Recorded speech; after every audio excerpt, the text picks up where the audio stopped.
নমস্কার, দেখছেন TV9 বাংলা। আপনাদের সঙ্গে রয়েছি আমি তনিষ্ঠা। এই মুহূর্তে ব্রেকিং নিউজ দেবো আপনাদেরকে। পিসিআরকে বলবো সেই ব্রেকিং নিউজটা বিগ বলে প্লে করার জন্য এবং আপনাদেরকে জানাবো ঠিক কি খবর রয়েছে।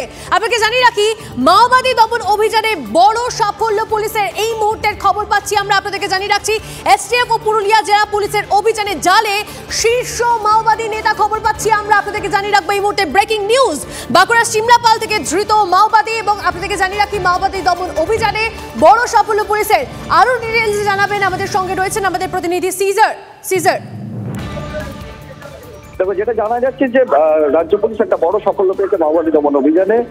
পুরুলিয়া পুলিশ এবং এসটিএফ এর যৌথ অভিযানে বাঁকুড়া সিমলাপাল বাড়িপুর থানা এলাকা থেকে শীর্ষ মাওবাদী নেতাকে গ্রেফতার করা হয়েছে, যিনি দলের কেন্দ্রীয় কমিটির সদস্য এবং রাজ্যের একটি বড় দায়িত্বে রয়েছেন। সাম্প্রতিক সময় কিষেনজির মৃত্যুর পরবর্তী সময় সংগঠনের একটি জঙ্গলমহলের বাইরে সংগঠন বিস্তারের ক্ষেত্রে তার একটা বড় ভূমিকা রয়েছে এবং উত্তর পূর্ব ভারতের সঙ্গে লজিস্টিক সাপোর্টের যোগাযোগের ক্ষেত্রে তার একটা বড় ভূমিকা রয়েছে।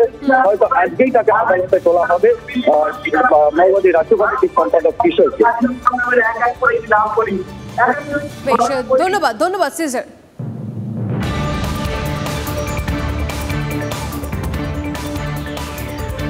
আর আজকের দিনের দাঁড়িয়ে সব থেকে বড় খবর, আমরা সেই খবরে নজর রাখবো, কারণ সেই খবর আমরাই ব্রেক করি, সব ছবি আগে আমরাই দেখাই এবং এই মুহূর্তে আপডেট জানাবো আপনাদেরকে।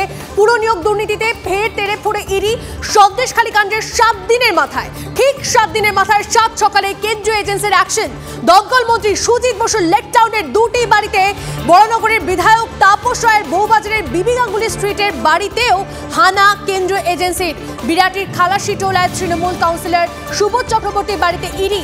সুবোধ উত্তর দমদম পুরসভার প্রাক্তন চেয়ারম্যান। উত্তর দমদম, যেখানে ম্যাক্স টু ম্যাক্স যে পুরসভাগুলো রয়েছে সেখানে নিয়োগ দুর্নীতির খবর পাওয়া গেছিল এবং সেই উত্তর দমদম পুরসভার প্রাক্তন চেয়ারম্যান ইডির তল্লাশির খবর প্রথম ব্রেক করি আমরাই TV9 বাংলা এবং একের পর এক আপডেট এই মুহূর্তে আপনারা দিয়ে যাচ্ছি। সেই ছবি আপনাদেরকে দেখাচ্ছি, একের পর এক ছবি এই মুহূর্তে দেখতে পাচ্ছেন বউবাজারের বাড়ির ছবি, তাপস রায়ের বাড়িতে ইডি, সুবোধ চক্রবর্তীর বাড়িতে ইডি, সুজিত বসুর বাড়ির ছবিও দেখছেন শ্রীভূমি স্পোর্টিং ক্লাবেও পৌঁছে গেছে ইডির টিম।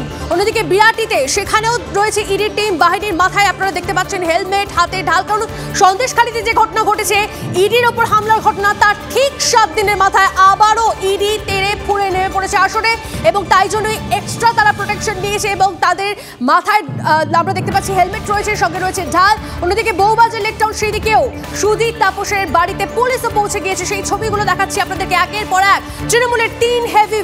তৃণমূলের 3 হেভিওয়েটের বাড়িতে ইডির ম্যারাথন তল্লাশি চলছে। দমকল মন্ত্রী সুজিত বসুর 2টি বাড়িতে ইডির টিম পৌঁছে গিয়েছে। তাপস রায়ের বিধায়ক তাপস রায়, বড়নগরের বিধায়ক তিনি, তার বাড়িতে, বউবাজারের বিবি গাঙ্গুলি স্ট্রিটের বাড়িতেও হানা কেন্দ্রীয় এজেন্সির। বিরাটির খালাসিটোলায় তৃণমূল কাউন্সিলর সুবোধ চক্রবর্তীর বাড়িতেও ইডির টিম।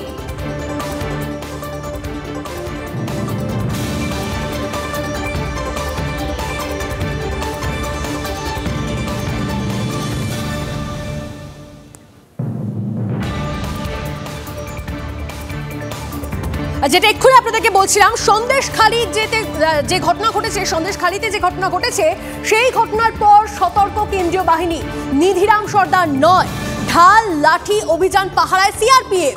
সন্দেশখালী কাণ্ড থেকে শিক্ষা নিয়েছে তারা এবং সেই শিক্ষা নিয়ে জওয়ানদের মাথায় হেলমেট, যে কোনো পরিস্থিতির মোকাবিলায় তৈরি কেন্দ্রীয় বাহিনী। সেই সমস্তটা তুলে ধরেছেন আমাদের প্রতিনিধি সোমা, দেখুন।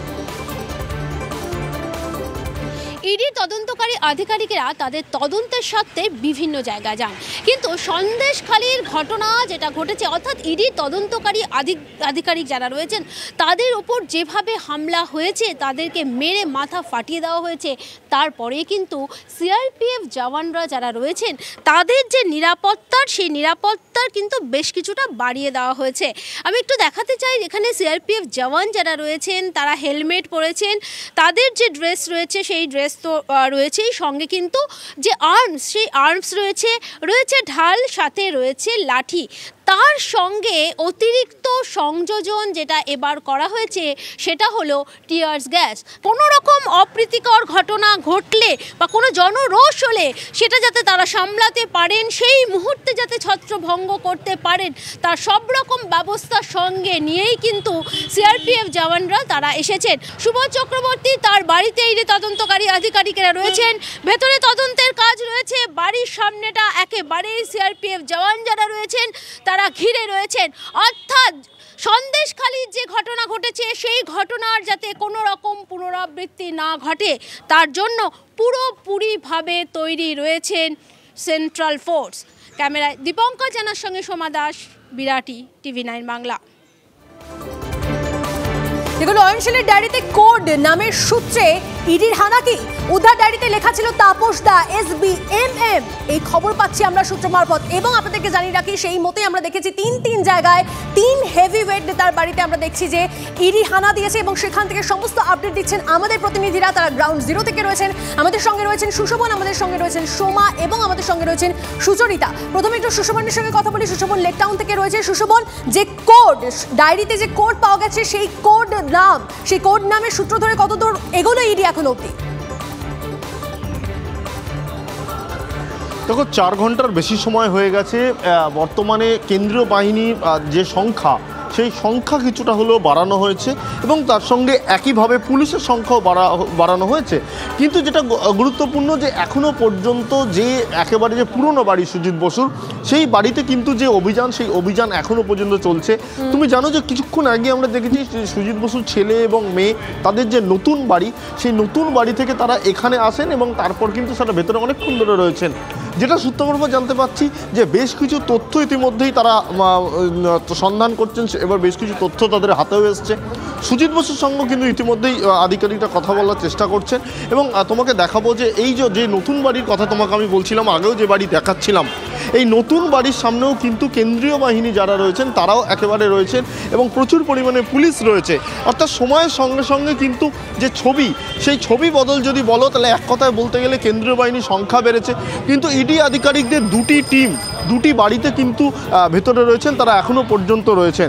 এবং তুমি যে কথা বলছিলে যে অয়নশীলকে প্রথমে যে তল্লাশি অভিযান করতে গিয়ে বেশ কিছু নথি উঠে আসে, সেখানে একটি ডায়েরি উঠে আসে, যেই ডায়েরিতে বেশ কিছু সাংঘাতিক নাম ছিল এবং আরও গুরুত্বপূর্ণ, এই অয়নশীল তার যে কোম্পানি ছিল সেই কোম্পানি বিভিন্ন জায়গায় টেন্ডার নিত এবং বিভিন্ন জায়গায় কর্মী নিয়োগ করত।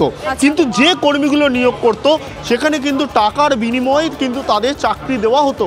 সেখানেই সন্দেহ এবং সেখানেই সবথেকে বড় অসুবিধা এবং তার জন্য কিন্তু রেড চার্ট ঠিক করে দেওয়া হয়েছিল। তোমায় আমি দেখাবো যে একেবারে সুজিত বসুর বাড়ির আশপাশে কেন্দ্রীয় বাহিনী যারা রয়েছেন তারা কিন্তু রীতিমতো বলা যায় যে একেবারে টহলদারি চালিয়ে যাচ্ছেন এবং কেন্দ্রীয় বাহিনী যারা একেবারে যে বলা যায় যে সামনের যে একেবারে যে সুজিত বসুর যে শ্রীভূমির যে ক্লাব রয়েছে, সেই ক্লাব থেকে শুরু করে নতুন বাড়ি, অর্থাৎ এই যে রাস্তা, এই রাস্তাটা কিন্তু বেশ কিছু সময় ধরে তারা টহল বাড়িয়ে আছে। তোমায় আমি কিছুক্ষণ আগে বলছিলাম সংখ্যা বাড়ানো হচ্ছে। অর্থাৎ তুমি জানো যে সন্দেশখালির যে ঘটনা, সেই সন্দেশখালির ঘটনার পরে যেমন একেবারে যে সেন্ট্রাল একটা বিষয় বলো, এই যে আমরা দেখতে পেলাম যে লেক টাউনের যে ক্লাব, শ্রীভূমি যে স্পোর্টিং ক্লাব, সেখানেও আমরা দেখছি ইডি টিম পৌঁছে গিয়েছে। সেখান থেকে কি এখন অবধি কিছু পাওয়া গেল বা সেখানে কেন ইডি হানা, সেই বিষয়টা কি জানতে পারা যাচ্ছে? তুমি যদি প্রশ্নটি আরো একবার করো। সুশোভন, আমি বলছি যে লেক টাউনে যে স্পোর্টিং ক্লাব রয়েছে, শ্রীভূমি স্পোর্টিং ক্লাব রয়েছে, সেখানেও ইডির টিম পৌঁছে গিয়েছে, কিন্তু সেটার কারণ কি, সেটা কি জানা যাচ্ছে স্পষ্টভাবে? দেখো, এখনো পর্যন্ত সেখানে বেশ কিছু তথ্য অনুসন্ধান করার জন্য বা কিছু আছে কিনা জানার জন্য তারা চেষ্টা করেছিলেন এবং তোমাকে দেখাবো ক্লাবের দিক থেকে এই মুহূর্তে কিন্তু একেবারে যে সুজিত বসুর বাড়ির সামনের যে রাস্তা, সেই রাস্তার দিকে কিন্তু যাচ্ছে, অর্থাৎ ক্যানেল স্ট্রিট এই রাস্তাটার নাম। এই রাস্তা ধরে কিন্তু কেন্দ্রীয় বাহিনী জওয়ানরা যাচ্ছেন। এখানে দুটো কারণ হতে পারে। এক, হয়তো নির্দিষ্ট তাদের কাছে তথ্য রয়েছে বা লোকেশন রয়েছে, সেটা অনেক সময় নিরাপত্তার স্বার্থে তারা মার্ক করে নেয়। অন্যদিকে হতে পারে যে এরিয়া ডমিনেশন, অর্থাৎ এলাকায় কিরকমভাবে লোকজন রয়েছে বা কোথাও আশেপাশে লোক আছে কিনা সেটা দেখে নেওয়ার। তারপর সন্দেশখালীর ঘটনার পর তুমি জানো যে এই কেন্দ্রীয় বাহিনী অনেকটাই সচেতন হয়ে গেছে।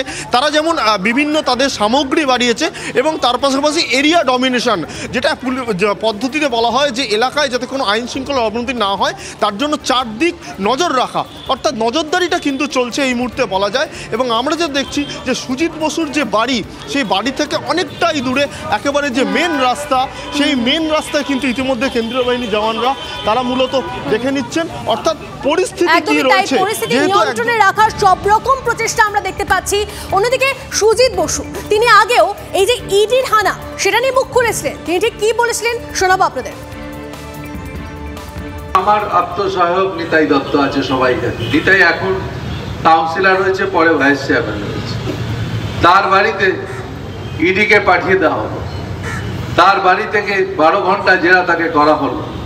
12 ঘন্টায় কিছুই পেল না, তার বাড়ি থেকে কিছু পেল না। শুধু বলতে হবে একটাই নাম, সুজিত বোসের নামটা তোমরা বলে দাও, সুজিত বোসের নামটা তুমি লিখে দাও, তোমাকে ছেড়ে দেবো। এটা কোন ধরনের অত্যাচার?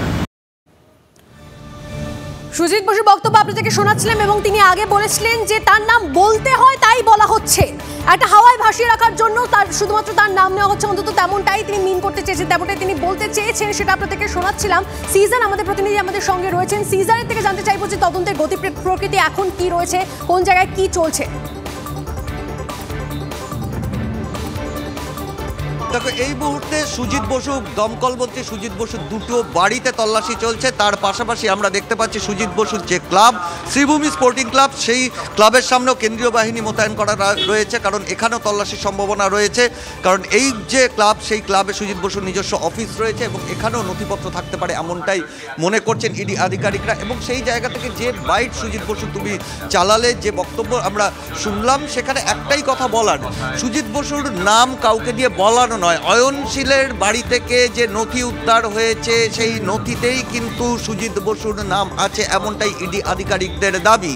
দক্ষিণ দমদম পৌরসভার ভাইস চেয়ারম্যান থাকাকালীন তার সেই সময় এবং পরবর্তীকালে তো বিধায়ক হিসেবে তার যে এই নিয়োগ দুর্নীতিতে একটা ভূমিকা ছিল, অর্থাৎ দক্ষিণ দমদম পুরসভার নিয়োগে তার একটা ভূমিকা ছিল, এমনটাই কিন্তু অয়নশীলের বয়ানে উঠে এসছে। এবং সেই বয়ানেরও আগে অয়নশীলের বাড়ি থেকে উদ্ধার হওয়ার নথিতেও সেরকমই বেশ কিছু ইঙ্গিত পাওয়া গেছে। খালি সুজিত বসু নয়, আরও বেশ কিছু প্রভাবশালী রাজনৈতিক নেতার নাম উঠে এসছে। এবং সেই জায়গায় দাঁড়িয়েই অনেক দিন সামগ্রিকভাবে নথিপত্র ঘেটে দেখে, সেগুলোকে খতিয়ে দেখে, পারিপার্শ্বিক তথ্য প্রমাণ সংগ্রহ করবার পর এই দক্ষিণ দমদম পুরসভায় আমরা জানি এর আগে সিবিআই তল্লাশি চালিয়েছিল, তার পরবর্তীতে ইডি তল্লাশি চালায় এবং ইডি তল্লাশিতে যে নথিপত্র উদ্ধার হয় এবং তারপরেই কিন্তু মন্ত্রী সুজিত বসুর বাড়িতে তারা হানা দিয়েছেন, এমনটাই ইডি সূত্রে জানা যাচ্ছে। অর্থাৎ রীতিমতো আটঘাট বেঁধে পর্যাপ্ত নথিপত্রের ভিত্তিতেই তারা সুজিত বসুর বাড়িতে আজকে তল্লাশি শুরু করেছেন এবং তারা আশাবাদী যে